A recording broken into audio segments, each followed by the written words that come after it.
Bendiciones del Señor. Continuamos compartiendo teología sistemática con la clase Amartiología 2, que se relaciona, como habíamos dicho antes, con el pecado.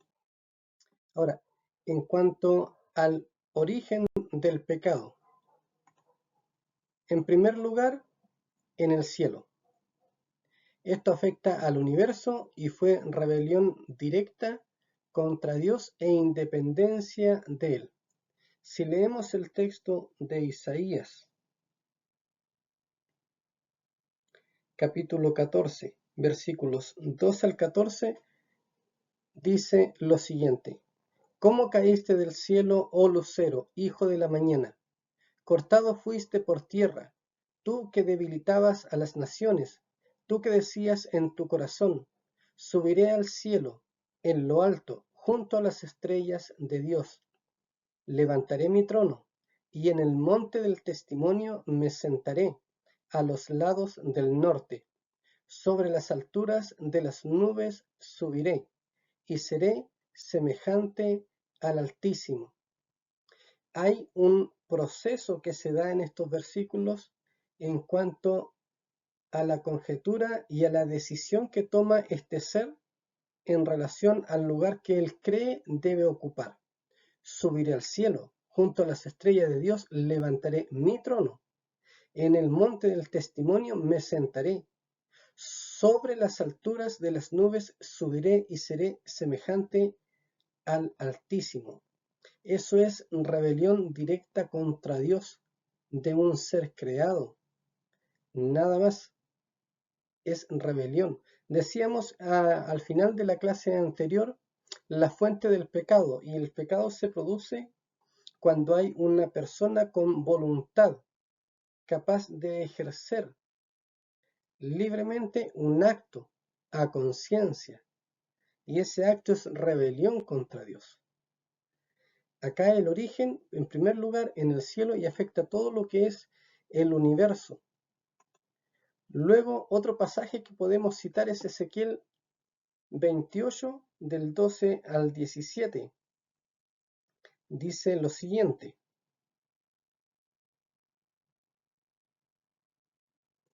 Hijo de hombre, levanta endechas sobre el rey de Tiro, y dile: Así ha dicho Jehová el Señor: Tú eras el sello de la perfección, lleno de sabiduría y acabado de hermosura.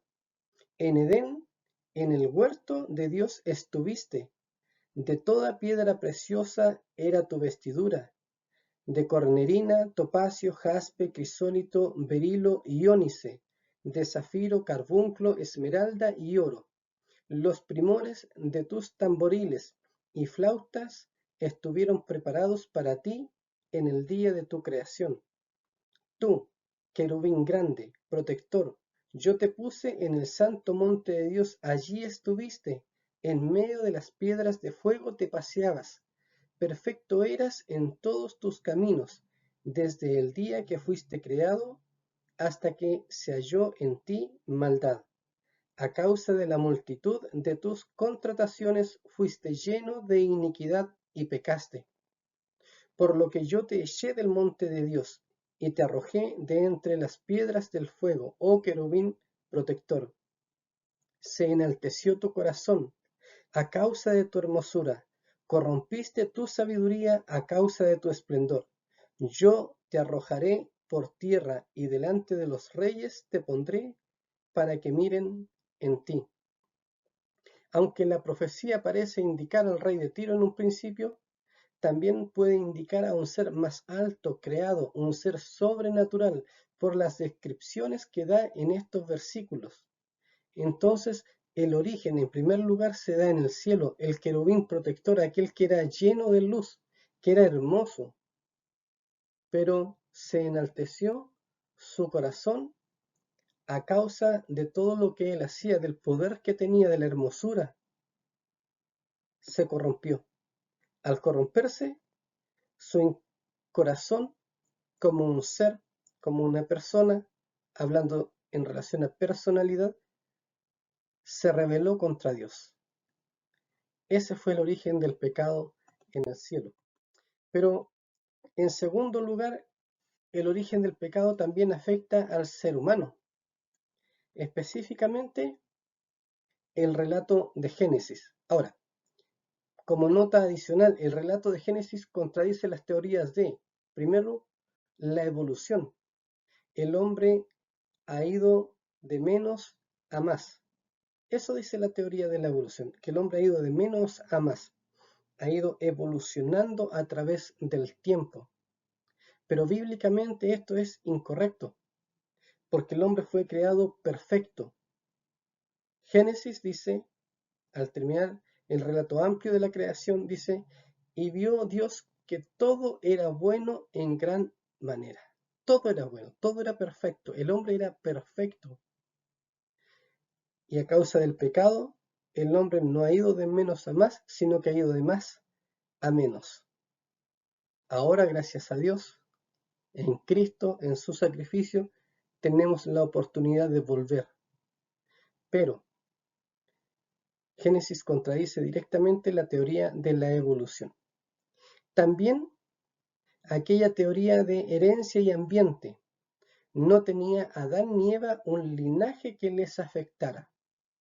Por lo tanto, cuando se habla mucho de que hay herencias que vamos arrastrando, cadenas que hay que romper,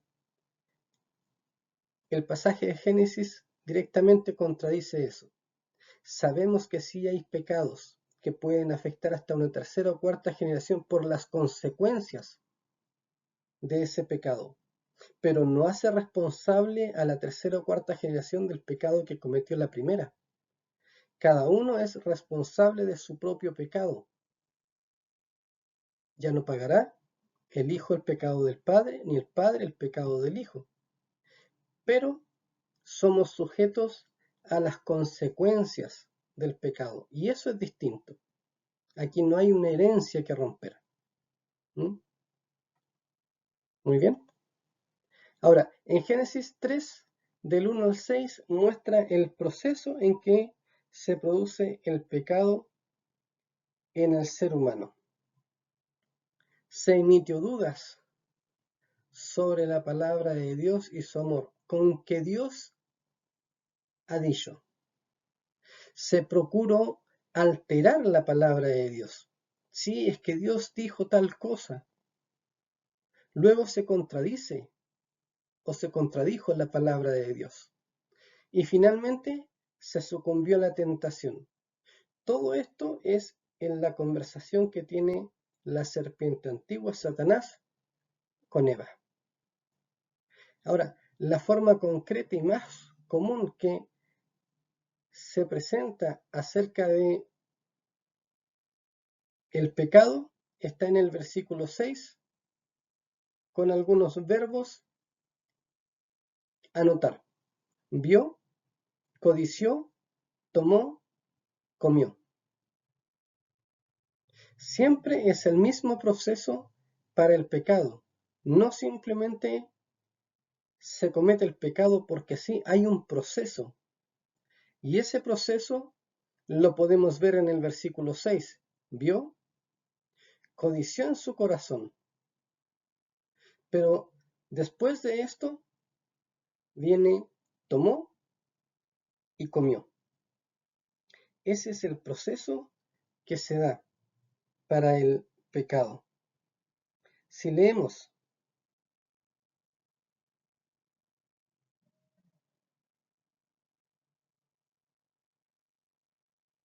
en Santiago capítulo 1:15 dice, entonces la concupiscencia después que ha concebido da a luz el pecado, y el pecado siendo consumado da a luz la muerte. Hay un proceso en que cada uno es tentado de su propia concupiscencia, vio, es atraído, codició, para luego dar a luz el pecado. Tomó, comió. Y como consecuencia, la muerte. Siempre el proceso del pecado es ahí y es así.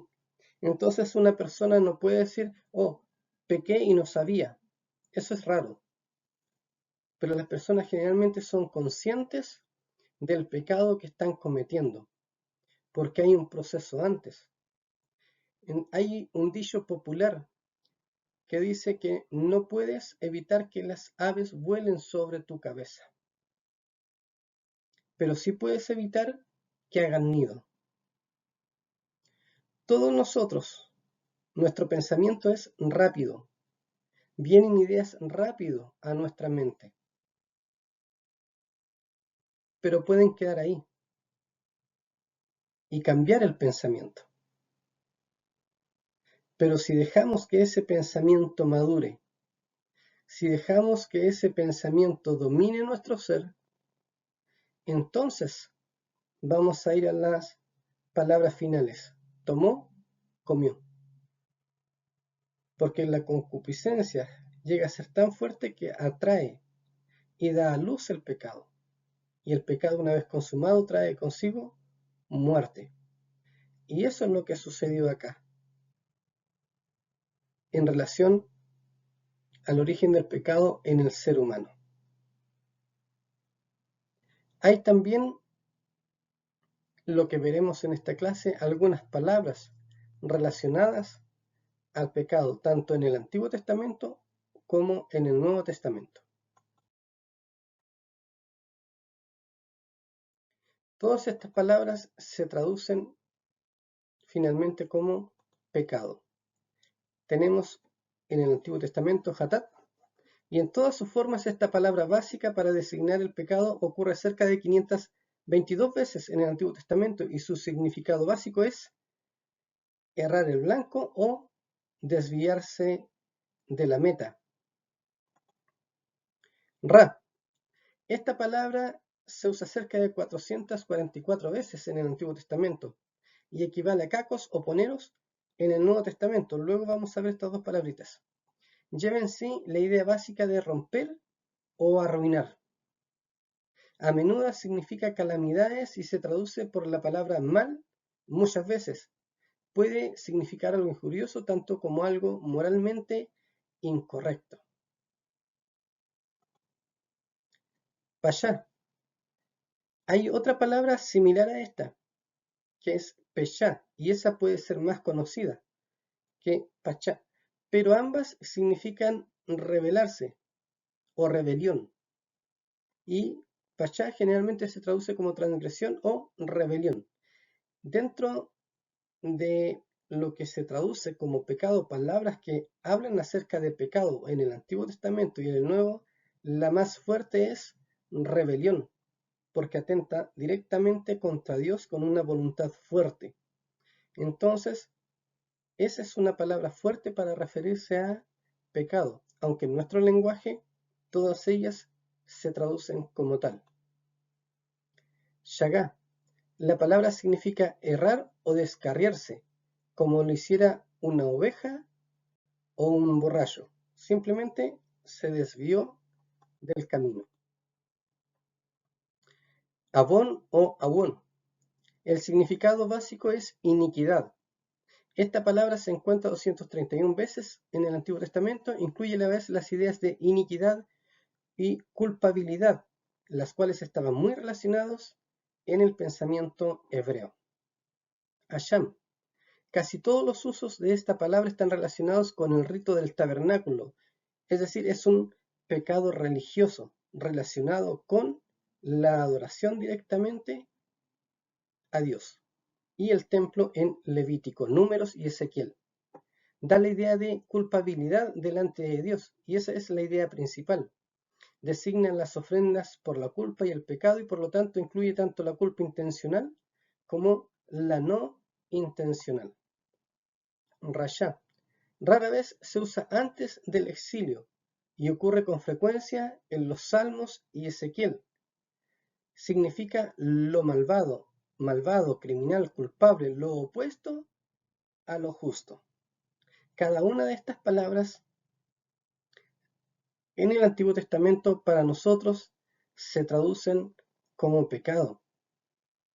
Y tenemos que notar que algunas referencias a ellas tienen que ver cuando se habla de culpable, de malo, de iniquidad. Todas ellas se relacionan con pecado. En el Nuevo Testamento tenemos cacos. El adjetivo usualmente indica mal moral. Y poneros, este es un término básico para el mal y casi siempre indica mal moral. Asebes significa impío, sin referencia hacia Dios, no meramente irreligioso, sino actuando en rebelión contra las demandas de Dios. Esta palabra aparece mayormente en 2 de Pedro y Judas, referente a los apóstatas impíos. A los no salvos se les denomina impíos, pero apóstatas es una palabra fuerte. O sea, no podemos simplemente nosotros acusar a una persona de apóstata. Tenemos que tener una base muy buena, un muy buen argumento para tratar a una persona con esta palabra, porque esta palabra es realmente fuerte. En nuestro lenguaje evangélico la usamos en ocasiones de manera muy liviana, pero si logramos entender el peso que tiene, esta palabra es muy fuerte y, si se puede decir, es muy fea para usarla en relación a algunas personas. Simplemente digamos que es alguien descarriado, pero tratarlo de apóstata es algo fuerte, y a menos que estemos totalmente seguros de su actuar, entonces sí, podría ser. Pero tenga cuidado al usar esta palabra, es algo muy fuerte para usarlo en contra de algún hermano de iglesia simplemente porque no nos simpatiza. Cuidado con eso. Debemos tener cierta misericordia también. Enocos.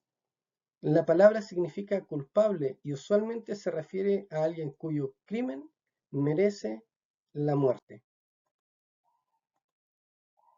Hamartía, de donde se toma el término para amartiología o el estudio acerca del pecado. Esta es la palabra que se usa con más frecuencia para designar el pecado y ocurre en sus varias formas unas 227 veces. Cuando un escritor quería una palabra inclusiva para el pecado, usaba esta. La metáfora tras la palabra es errar el blanco, pero como en el Antiguo Testamento, esta no es solamente una idea negativa, sino también incluye la idea positiva de darle a la marca equivocada. Cuando se usa en los evangelios, casi siempre ocurre en el contexto que habla del perdón o la salvación. Ahora, para entender, hay un arquero preparado para lanzar una flecha hacia un blanco, pero no acierta en el blanco, sino que pasa por el lado. Pero al no darle al blanco que es correcto y errar el blanco, le da a una marca equivocada, le da a algo más. Entonces, cuando se habla de pecado, se está diciendo, la idea es que hemos errado el blanco, pero como erramos, le dimos a algo más y eso algo más está fuera de la voluntad de Dios, de lo que a Dios le agrada. Por lo tanto, no es decir simplemente me equivoqué, es que se equivocó, pero le dio, apuntó, atinó la palabra que usted use en donde usted viva a algo más. Y eso algo más estaba equivocado. Entonces, vamos apuntando a nuestro norte, al blanco que es Jesucristo. Debemos ir hacia allá. Adikia. Esta se refiere a cualquier conducta injusta en el sentido más amplio. Se le aplica a personas no salvadas, al dinero, a las partes del cuerpo humano y también acerca de las acciones. Hay otras palabras más para tratar o que lo pueden revisar ustedes en algún momento. Anomos, parábasis, planao, paraptoma, hipócrisis. En este sentido, hipócrisis hay tres formulaciones de acuerdo a esta palabra. Primero, el interpretar falsamente como un oráculo. Cuando encuentren esta palabra en algún texto religioso o teológico, oráculo tiene relación con la profecía. Entonces, interpretar falsamente como un oráculo o una profecía pudiera hacerlo, aparentar como lo hace un actor. Y esa es la idea más común que tenemos nosotros para decir hipócrita. Y la otra es seguir una interpretación que se sabe que es falsa. Sabemos que se está hablando algo mal, sabemos que algo es incorrecto y sin embargo vamos o seguimos esa mentira. Esa es la idea de hipócrisis. Cada una de estas palabras usadas en el Antiguo Testamento o en el Nuevo Testamento se traduce en pecado y finalmente es el pecado contra Dios. David decía, contra ti solo he pecado y he hecho lo malo delante de tus ojos. Entonces, para nosotros, todo esto se traduce pecado. Cuando se usa cada una de estas palabras es para indicar lo grave del pecado. A modo de ejemplo, por acá decimos una gran mentira, mentira, mentira blanca, mentira piadosa, mentirita. Para indicar un poco lo fuerte o lo suave que puede ser el uso de una mentira. Finalmente es mentira y por lo tanto pecado. Si usáramos las palabras hebreas o griegas, tendríamos la idea o la noción de qué tan grave es. Lo más fuerte es rebelión contra Dios, porque Él es nuestro creador. De la forma que se entienda, de la manera que algunos quieran justificar su pecado, sigue siendo pecado. Por lo tanto, no debiéramos mentir, no debiéramos pecar. Pero mientras estemos sujetos, como bien lo reconoce el apóstol Pablo, a este cuerpo. Y es por eso que debemos poner nuestro pensamiento en las manos de Dios. En esto pensar, en todo lo que sea justo, bueno, puro, si hay virtud alguna, si hay algo digno de alabanza, en eso debiéramos pensar o traer esos pensamientos a nuestra mente para que cada vez estemos más cerca de lo que es la santidad, más cerca de lo que es el ejemplo que nos dio el Señor. Y en eso Él nos perdone, nos ayude y nos fortalezca para seguir avanzando en el camino de la fe. Acciones pecaminosas de comisión o cometidos de manera natural y activamente, de omisión, no hacer lo que la palabra indica. Este versículo es famoso, porque el que sabe hacer lo bueno y no lo hace, le es considerado pecado. Ahora, nosotros sabemos lo que es bueno, y podríamos decir que durante el día hay muchas cosas buenas que no hicimos, pero no nos juguemos en eso, sino en cuando el Espíritu Santo nos avisa, nos dice, nos sensibiliza para hacer una acción buena y esa acción buena no la hicimos. Y en poco tiempo más estamos pensando en debía hacer esto. Esa es la acción que el Espíritu Santo le estaba diciendo que usted debía hacer, pero no la hizo. Por eso vino a su mente. Y es ahí donde, si la recuerda, pida perdón a Dios.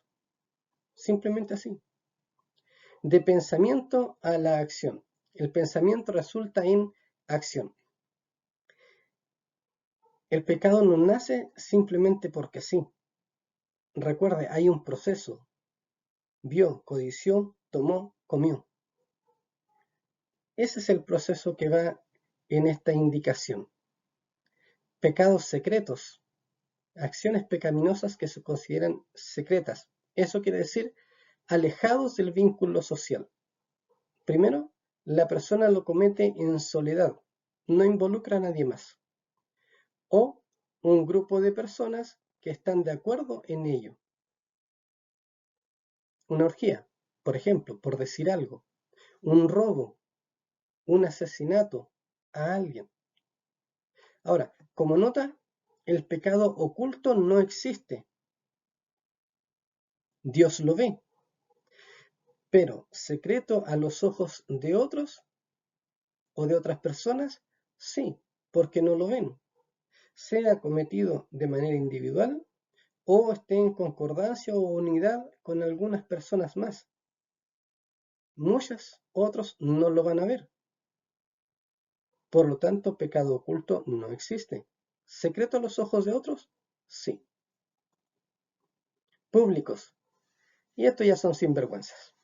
Se muestran al ojo humano y divino. Simplemente están ahí y podríamos nosotros resumir las acciones pecaminosas en estos 5 puntos. Pero tenemos la necesidad también de dar una voz de esperanza. Y eso es lo que viene a continuación.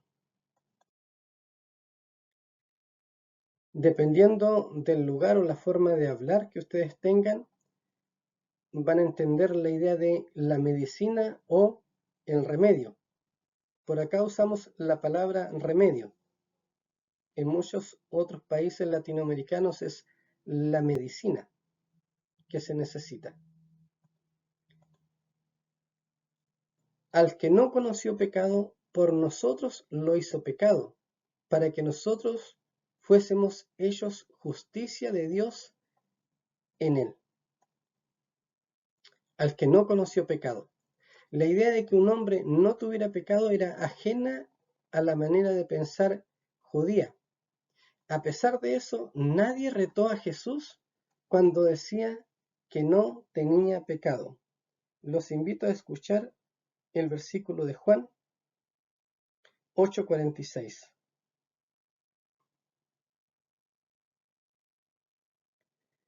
Juan capítulo 8, versículo 46 dice lo siguiente: ¿Quién de vosotros me redarguye de pecado? Pues si digo la verdad, ¿por qué vosotros no me creéis? Jesús tenía esa virtud. Él no había pecado. Y además era reconocible y observable por los demás que le querían juzgar a él. Sin embargo, cuando Jesús dice, ¿por qué ninguno de ustedes me acusa? En el momento en que él está dando este discurso, no lo hicieron. Porque supera el pensamiento judío. Él no ha cometido pecado. Y es por eso que Pablo dice o escribe al que no conoció pecado. Por nosotros lo hizo pecado. Bajo la inspiración del Espíritu Santo, Pablo escogió cuidadosamente sus palabras. Él no dice que Jesús fue hecho para ser un pecador. Jesús nunca se hizo un pecador, pero por nosotros lo hizo pecado. Y aun su acto de hacerse pecado fue un acto justo de amor, no un acto de pecado. Cuando Jesús murió en la cruz como castigo por los pecados, no es que Él se haya hecho pecador. Él cargó, siendo santo, el pecado de nosotros en la cruz. Entonces, este versículo, cuidado con algunos que lo leen cuando dicen que Él se hizo pecador. No, jamás. Él siendo santo, cargó el pecado, se hizo el pecado, no pecador, por amor. ¿Mm? Romanos 5:8, más Dios muestra su amor para con nosotros, en que siendo nosotros aún pecadores, Cristo murió por nosotros. Para que nosotros, el propósito, fuésemos hechos justicia de Dios en él. Jesús tomó nuestro pecado, pero nos dio su justicia. Es un intercambio tremendo. Si podemos concientizarlo, si podemos darnos cuenta del amor de Dios reflejado en la cruz del Calvario, es eso. Hecho el amor de Dios por nosotros. Y entonces podemos entender de manera muy simple lo que significa la justificación. Esta es toda la verdad de la justificación declarada en palabras sencillas. Nuestros pecados estaban en Jesús y su justicia está ahora en nosotros. Somos declarados justos por la fe puesta en la persona, sacrificio y obra de nuestro Señor Jesucristo. Pero Él cargó con los pecados de todos nosotros en la cruz. Se hace este intercambio, pecado por justicia. Nuestros pecados en la cruz. La justicia que ese sacrificio representa en nosotros. Y por lo tanto tenemos paz para con Dios. Tenemos el origen del pecado en el cielo, en la tierra. Las palabras para describir el pecado, tanto en el Antiguo como en el Nuevo Testamento.